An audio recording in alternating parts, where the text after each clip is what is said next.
Boa noite, turma. Sejam todos muito bem-vindos novamente.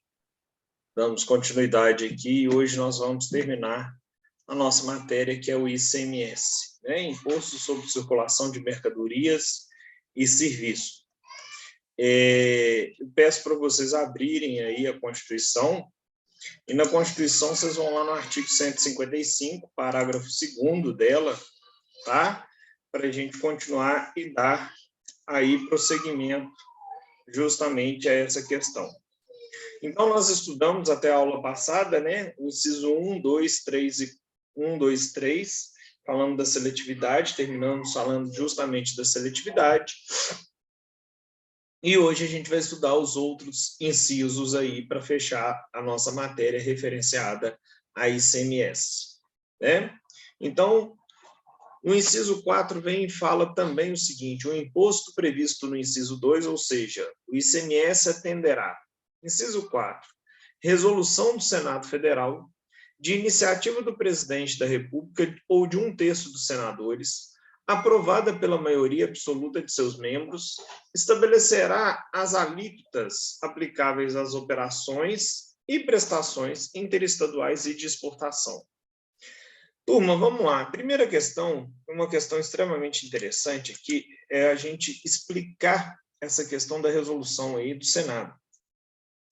O Senado instituiu, junto com a Presidência da República, o CONFAS, que é o Conselho da Fazenda Nacional.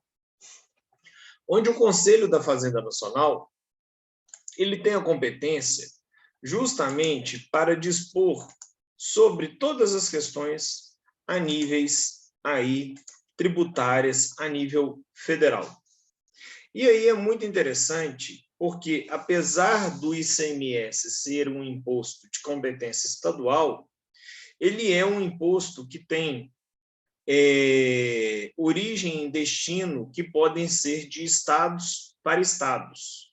Então, nada mais justo do que você ter uma arrecadação em parte em um estado e arrecadação em parte em outro estado. E por conta disso, o Conselho da Fazenda Nacional, hoje, estou mostrando aí para vocês o site do Ministério da Economia, que tem um Conselho Nacional de Política Fazendária, ele vem e regulamenta todas as questões do ICMS, e principalmente as questões no que se refere aos contribuintes de ICMS. Por quê? Porque quando você vai comprar de algum outro estado, você tem uma legislação específica daquele estado e do seu estado. Então, nós vamos ter um diferencial aí de legislação, e eu vou ter que saber se o que o estado está me cobrando e executando e legislando está homologado pelo Conselho da Fazenda Nacional, tá? E aí, dentro do site eletrônico do CONFAS, que é do Ministério da Fazenda, a gente vem aqui e tem toda a ciência dessa questão. Contribuintes ativos de ICMS e as notas técnicas desses contribuintes ativos. E você consegue fazer a pesquisa de qualquer empresa aqui, qualquer ato de qualquer estado, no caso do Conselho da Fazenda Nacional. Então, hoje, gente, o CONFAS, 90% das atividades dele é para controlar essa guerra tributária que existe entre um estado e outro, tá? Então, é isso que o inciso 4 da Constituição vem e fala, turma, e traz para a gente a respeito dessa situação do CONFAS, tá? Depois vem o inciso 5, que vem englobar isso que eu acabei de explicar também, que fala: poderá, ou seja, é facultado ao Senado Federal, a linha A, estabelecer alíquotas mínimas nas operações internas, mediante resolução de iniciativa de 1/3 e aprovada pela maioria absoluta de seus membros, e a linha B, fixar alíquotas máximas nas mesmas operações para resolver conflito específico que envolva o interesse dos estados, mediante resolução de iniciativa da maioria absoluta e aprovada por 2/3 dos seus membros. Vamos lá, gente, vamos explicar isso aqui.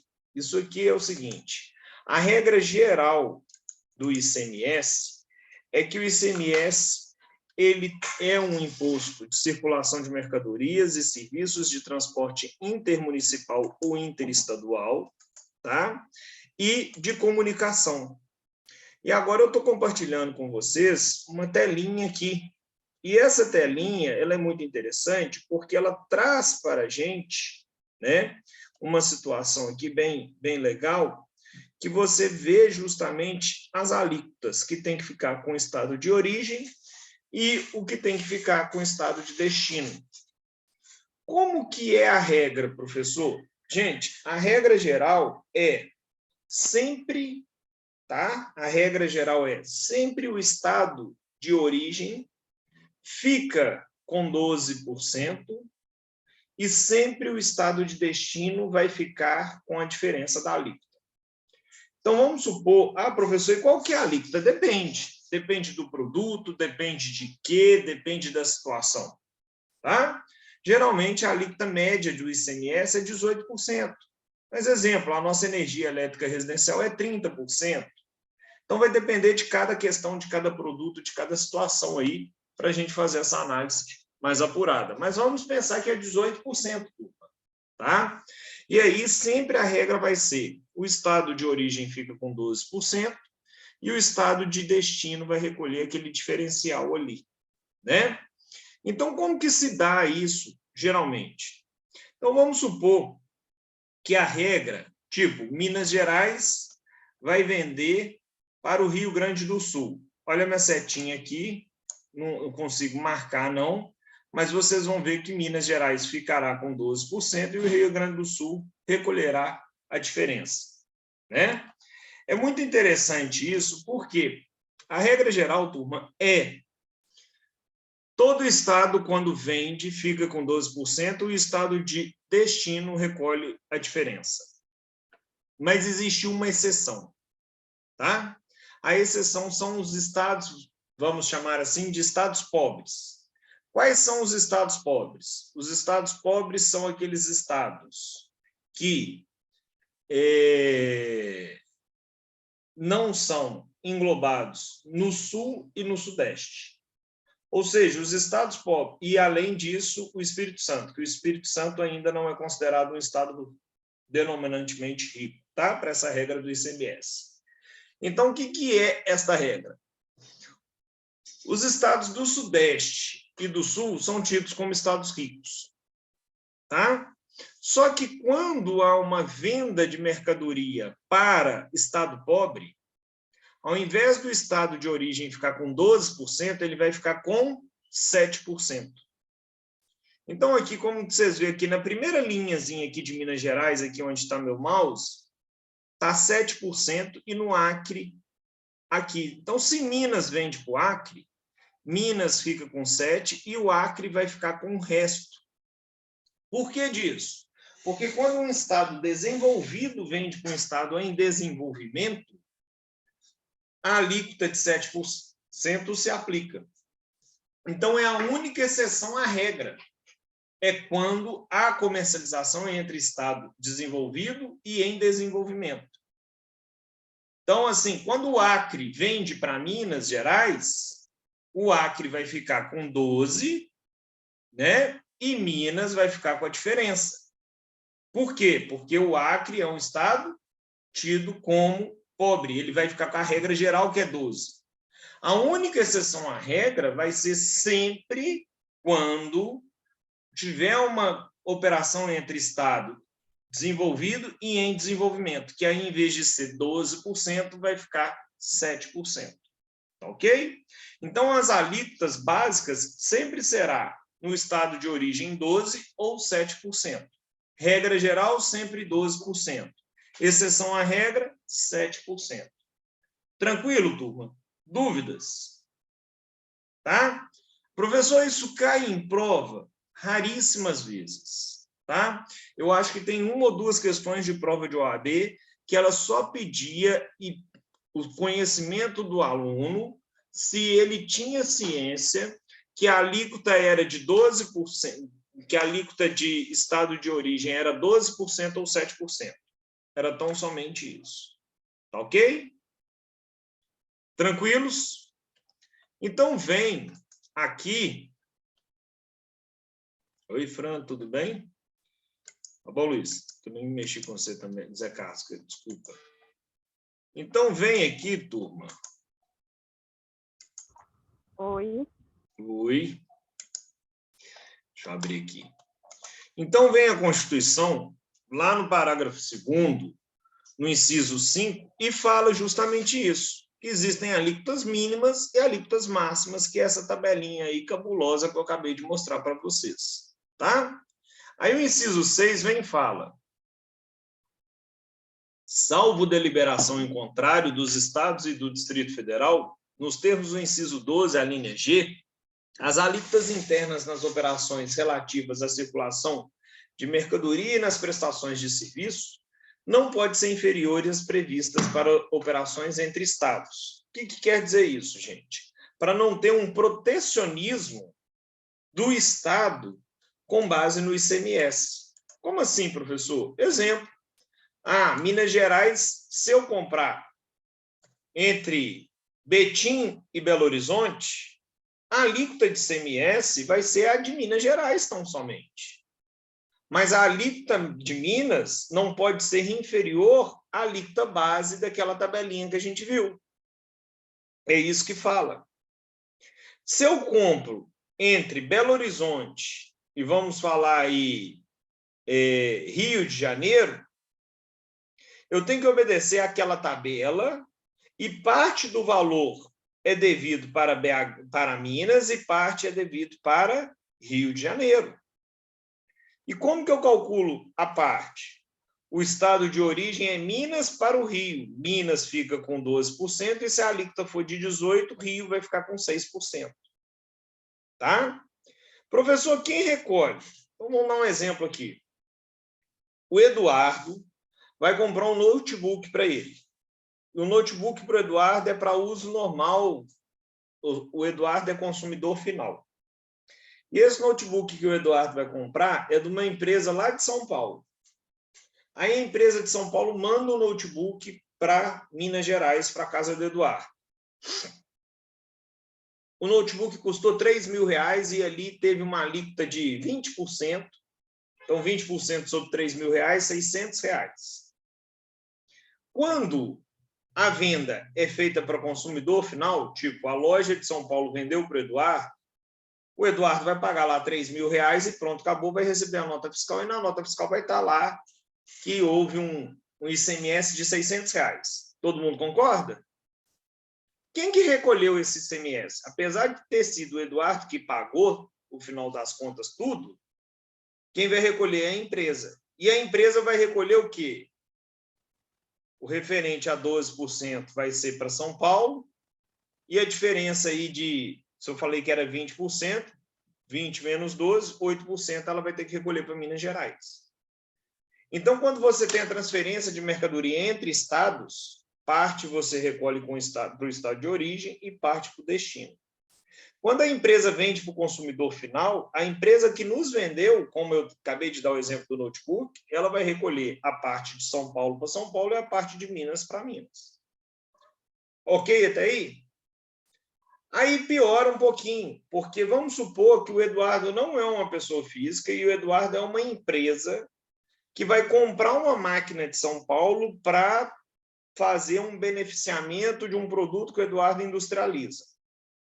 Ou seja, o Eduardo empresa também é um pagador de ICMS, porque eu comprei, vou trazer essa máquina vai me ajudar na minha produção e vai me gerar mercadoria que eu vou vender na próxima etapa. Quando eu sou parte intermediária na cadeia produtiva, ou seja, eu estou no meio da cadeia produtiva, não sou consumidor final, quando São Paulo me vende, vai estar destacado lá na nota fiscal 20%, mas São Paulo vai recolher apenas o valor de São Paulo. E caberá a mim, empresa Eduardo, tá? Recolher o ICMS devido em Minas Gerais. Tá? Então, há uma diferença. Quando é consumidor final, quem te vende recolhe tudo e distribui esse tudo entre os estados. Quando você é produtor intermediário desta cadeia, você simplesmente tem que repassar. A empresa que te vende recolhe onde ela vendeu e a empresa que recebeu recolhe no estado que ela recebeu. Ok?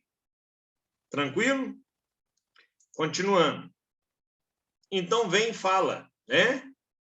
Inciso 6, nós já falamos. Inciso 7, nas operações e prestações que destinem bens e serviços a consumidor final, que é o que eu acabei de explicar, contribuinte ou não do imposto localizado em outro estado, adotar-se-á alíquota entre estados, interestadual, e caberá ao estado de localização do destinatário o imposto correspondente à diferença entre a alíquota interna do estado destinatário e a alíquota interestadual. Ou seja, eu pego a alíquota total, vamos supor 20%, vejo que de origem vai ficar 12% e o resto vai ser para o estado de destino. E o 8 fala justamente isso que eu acabei de explicar. Quem que vai recolher? Né? A responsabilidade pelo recolhimento do imposto correspondente à diferença entre a alíquota interna e a interestadual será atribuída a quem? Ao destinatário, quando este for contribuinte do imposto, ou ao remetente, quando o destinatário não for contribuinte do imposto. Né? Ou seja, para o consumidor final, quem recolhe tudo é quem vende. E para o consumidor intermediário, ele vai recolher a parte do estado dele e quem vendeu a parte do estado dele. Tá? Essa é a lógica. Inciso 9. Incidirá também o ICMS, a linha A, sobre a entrada de bem ou mercadoria importados do exterior por pessoa física ou jurídica, ainda que não seja contribuinte habitual do imposto, qualquer que seja a sua finalidade, assim como o serviço prestado no exterior, cabendo ao estado onde estiver situado o domicílio ou estabelecimento do destinatário da mercadoria, bem ou serviço. Pegadinha de prova. Esse inciso 9, a linha A, tem duas pegadinhas de prova. Tá ok? A primeira questão, que quando vocês leem esse inciso 9, a linha A, do parágrafo 2º do artigo 155 da Constituição, turma, vocês vão ver que tem uma emenda constitucional 33 que aditivou essa linha A aí no inciso 9. Por quê? Porque antes de 2001, muitas pessoas compravam produtos importados. O maior exemplo disso eram os jogadores de futebol que adoravam trazer carro importado depois da Copa do Mundo de 94, quando o Brasil abre as fronteiras internacionais. E quando esse carro importado chegava aqui no Brasil, os advogados distribuíam um mandato de segurança falando que não deveria recolher ICMS dos carros importados, sob a alegação de que esses carros importados eles foram comprados para consumidor final. E durante muito tempo o Supremo deu ganho de causa, porque a Constituição não falava assim, e falava que era produtos para comercialização, e já que eu comprava ele para consumo final, eu não estava comercializando. Mas o Supremo entendeu por bem modificar isso e houve, por meio do Congresso Nacional, essa emenda constitucional em 2001, que hoje ela fala justamente o seguinte: independente do tipo de contribuinte que você é, intermediário ou consumidor final, qualquer mercadoria importada vai ter incidência do ICMS quando ela for importada. O que é mercadoria importada? Eu trago de fora do país para dentro do país. Quando a mercadoria é importada, turma, ela passa pela alfândega, né? Um processo alfandegário de desembaraço aduaneiro. Ela chega num porto seco, via aérea, ou porto molhado, via marítimo. E aí, vamos supor, o Zé Carlos adora carro e comprou lá uma BMW da Alemanha de R$300 mil, que não existe aqui no Brasil, e a BMW veio e foi desembaraçada no Porto de Santos, lá em São Paulo. E o Zé Carlos mora em Belo Horizonte, Minas Gerais. A pergunta é: o ICMS devido nesta operação é devido em Minas Gerais ou São Paulo? Por quê? Minas, né? Porque está falando lá no inciso. Falando o quê, Bruno? Que cabendo o imposto ao estado onde estiver situado o domicílio ou estabelecimento destinatário da mercadoria. Perfeito. Olha que sacanagem. Na hora da prova, eles colocam lá que a mercadoria vai chegar no Porto de Santos, em São Paulo, ali ela vai ser desembaraçada, vai pagar todos os tributos, etc. e tal. Tudo certinho. Mas o que eles estão enchendo o saco da gente falando que é no Porto de Santos, em São Paulo? Você achar que já que tem que resolver tudo ali, que o ICMS devido vai ser só São Paulo. Certo ou errado? Errado. Porque a linha A do inciso 9 do parágrafo 2º fala: cabendo o imposto ao estado onde estiver situado o domicílio ou o estabelecimento do destinatário da mercadoria. Onde é que o Zé Carlos está situado? Minas Gerais e Belo Horizonte. O ICMS nesse desembaraço aduaneiro vai ser devido a quem? A Minas Gerais. Tá? Então, a justificativa é justamente esse finalzinho da linha A do inciso 9 do parágrafo 2º do artigo 155 da Constituição. Ok, turma? A linha B também vai incidir o ICMS sobre o valor total da operação quando mercadorias forem fornecidas com serviços não compreendidos em competência tributária do município. Então, se você não tem o serviço lá na Lei Complementar 116, que é a Lei Complementar do município, esse serviço pode ser tributado pelo ICMS, ok?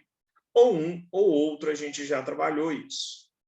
Inciso 10, não vai incidir ICMS. A linha A, sobre operações que destinem mercadorias para o exterior, nem sobre serviços prestados a destinatários no exterior. Assegurada a manutenção e o aproveitamento do montante do imposto cobrado nas operações e prestações anteriores. O que é isso, turma? Isso nada mais é o seguinte: quando eu tenho uma empresa no Brasil que ela exporta, quando ela vai exportar, não há incidência de ICMS sobre essa mercadoria. Por quê? Porque a mercadoria tem que chegar o mais barato possível no outro país, porque quando ela chegar em qualquer outro país do mundo, ela vai ser tributada de acordo com o que aquele país entende. Então, se eu exporto a mercadoria com um preço extremamente elevado, ela não vai ter competitividade naquele país, e aí eu não vou conseguir exportar. Então, por isso que no processo de exportação, a gente não tem incidência de ICMS. Só que, além de não ter incidência de ICMS na exportação, a gente tem uma outra vantagem, que fala aí no finalzinho da linha A, cabendo o aproveitamento do ICMS das cadeias anteriores. O que quer dizer isso? Eu não mostrei aquela aula passada o milho que transforma no óleo, que transforma no lubrificante, e assim sucessivamente? E aí, quando tem lá o lubrificante para vender, vamos supor que eu exporto esse lubrificante e me gerou um ICMS nesse lubrificante de 10, o que eu vou fazer com esses 10 de ICMS? Eu vou aproveitar para outra etapa produtiva minha aqui dentro do país. Ou seja, tudo aquilo que teve na cadeia tributária de ICMS, se eu exportar o produto, além do processo de exportação não gerar dever de pagar ICMS, ele ainda vai me dar crédito dos ICMS recolhidos na cadeia anterior. Ok? Então, gente, muitas vezes as empresas adotam processos de exportação e ficam mais ou menos no 0 a 0 exportando produto, mas ela aumenta o mercado, ela aumenta a capacidade produtiva, ela aumenta a sua marca, aumenta o reconhecimento e, muitas das vezes, ela faz dinheiro com esse processo tributário, que eu acabei de explicar. Tá? É extremamente utilizado isso e, felizmente, cada vez mais o nosso governo federal está estimulando mais e mais e facilitando mais e mais o processo de exportação. Tá? Porque isso aquece a nossa economia interna, graças a Deus. Além disso, vem e fala que não vai incidir ICMS sobre operação que destinem a outros estados petróleo, lubrificantes, combustíveis líquidos e gasosos e derivados e energia elétrica. Ou seja, não vai haver incidência de ICMS operações a outros estados. E aí você só tem essa incidência uma única vez no estado de origem. Tá? Essa questão toda sobre petróleo, energia, está lá justamente no parágrafo 3º e no parágrafo 4º, tá? Que fala justamente dessas exceções de energia e petróleo também. Continuando. O inciso 10 fala, também não vai incidir ICMS A linha C, sobre o ouro, nas hipóteses previstas no artigo 153, parágrafo 5º da Constituição. Vamos lá, turma. O ouro tem duas formas dele ser analisado, tá? O ouro pode ser considerado um ativo financeiro ou o ouro pode ser considerado uma mercadoria. Então, exemplo, o Zé Carlos pega lá, casado, Zé Carlos? Namora? Nada? Oh, meu Deus do céu. Vamos falar aí. A Sara, né? Sara, você é casada, Sara? Ih, tá nem me escutando. A gente vai testar. Só sonhar um Tô tiquinho, né? escutando sim, tô Pode deixar só um escutando. tiquinho. Você é casada, Sara? Eu sou casada. Então, beleza. Sara é casada, né? E aí o marido da Sara, para agradá-la, vai lá na Vivara. E aí ele vai lá e compra uma joia de ouro para Sara. Um brinco de ouro, né? Para fazer uma graça para Sara. Que a Sara fez alguma coisa de errado e aí sempre o homem que paga o pato, né, gente? Aí o marido da Sara vai lá, não xinga não, hein, Sara? Vai lá e compra um brinco de ouro para Sara, né? Quando ele comprou esse brinco de ouro, ele comprou uma mercadoria ou ele comprou um ativo financeiro? Ele comprou uma mercadoria, brinco de ouro. E se o ouro é tratado, neste caso, como mercadoria, o que vai incidir é ICMS, circulação de bens em mercadoria. Tá ok? Agora, vamos supor que a Sara ganhe um bilhete de loteria federal, onde o prêmio é o pagamento em R$100 mil em barras de ouro. E a Sara é contemplada com essa loteria federal. Né? Ela vai gostar muito mais disso do que o presente do marido, aposto. Aí, a Sara vai receber esse dinheiro, esse ativo financeiro, que fala lá que é R$100 mil em barra de ouro. Neste caso, turma, esse ativo financeiro é tratado como mercadoria? Não. Ele é tratado como ativo financeiro. E aí, a incidência tributária que vai ter sobre esse pagamento desse prêmio de R$100 mil em barra de ouro não vai ser ICMS, e sim sobre ativo financeiro. Tá? E aí vai ter incidência de quê? Imposto sobre operação financeira, IOF.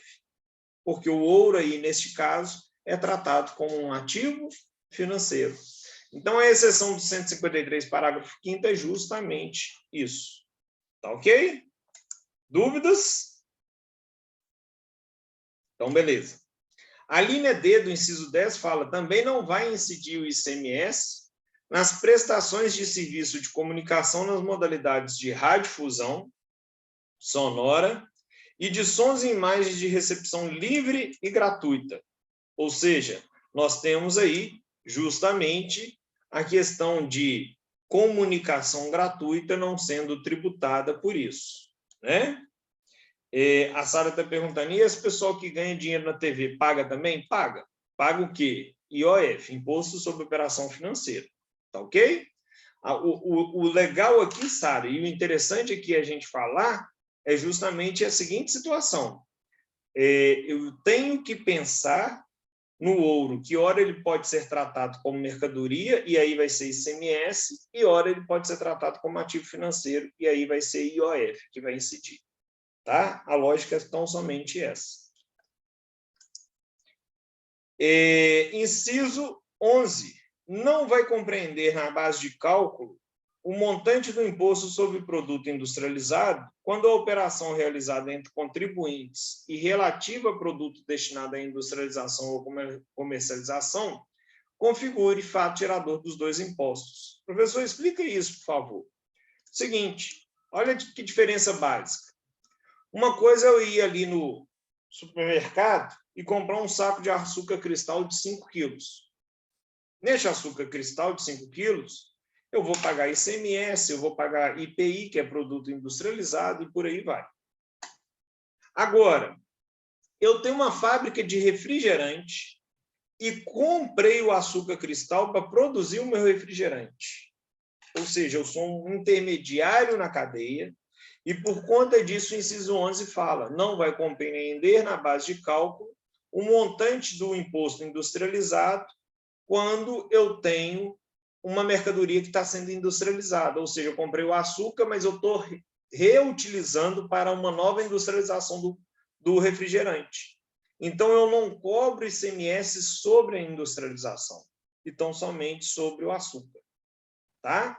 No outro caso, o açúcar cristal, eu cobro sobre tudo. Tá? Então, por isso que fica mais caro aí na cadeia. Apenas para explicar essas questões lógicas aí que a gente tem no nosso contexto tributário. Tá? O inciso 12 fala, cabe à lei complementar as regras básicas, quem é contribuinte, qual que é a substituição tributária, ou seja, se eu posso postergar ou não uma cadeia tributária. Exemplo, a fábrica de cerveja recolhe de forma antecipada, a fazenda lá não recolhe, mas a cooperativa, quando recebe o leite, recolhe o que o produtor deveria ter recolhido, e assim sucessivamente. A lei complementar vai falar como que se compensa o que foi pago na cadeia anterior. A lei complementar vai falar quem que é responsável pelo tributo. Ela vai falar como que eu excluo esse tributo em caso de exportação. Como que eu aproveito o crédito de uma mercadoria que eu comprei que veio com ICMS. Tá? Como que traz e podem ser concedidos isenções fiscais, benefícios fiscais. Tá?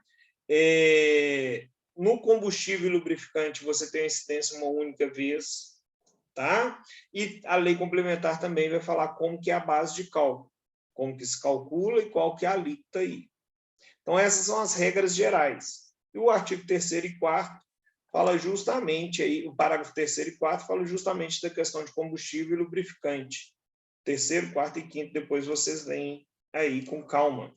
Não tem muito segredo, não, e se tiverem dúvidas, vocês tragam na próxima aula.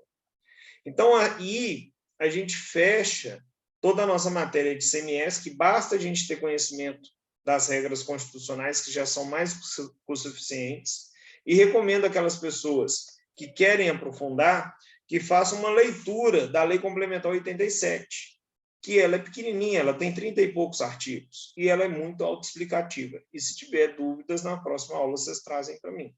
Tá? Outros recados aqui importantes. Nossa prova inicial, semana que vem, quarta-feira que vem, tá ok?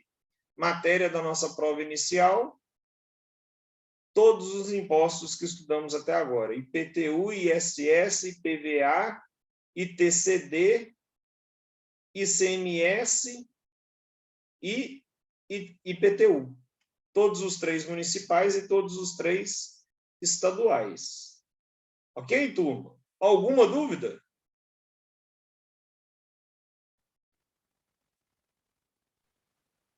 Nada? Nada, Zé? Ninguém tem dúvida de nada? Tô tranquilo. Depois eu vou ler esse artigo de novo, aí eu venho com as dúvidas, porque eu achei bem complicado acompanhar.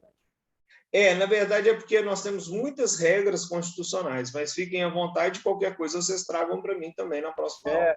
Muito detalhe, eu fui tentando acompanhar, tentando anotar, alguns eu meio que perdi, mas aí depois eu dou uma lida de novo. Tá, e o vídeo fica lá à disposição também no YouTube, tá, turma? Tá bem. Ok? Então, semana que vem, avaliação inicial e sucesso para vocês, tá bom? Igualmente, obrigado.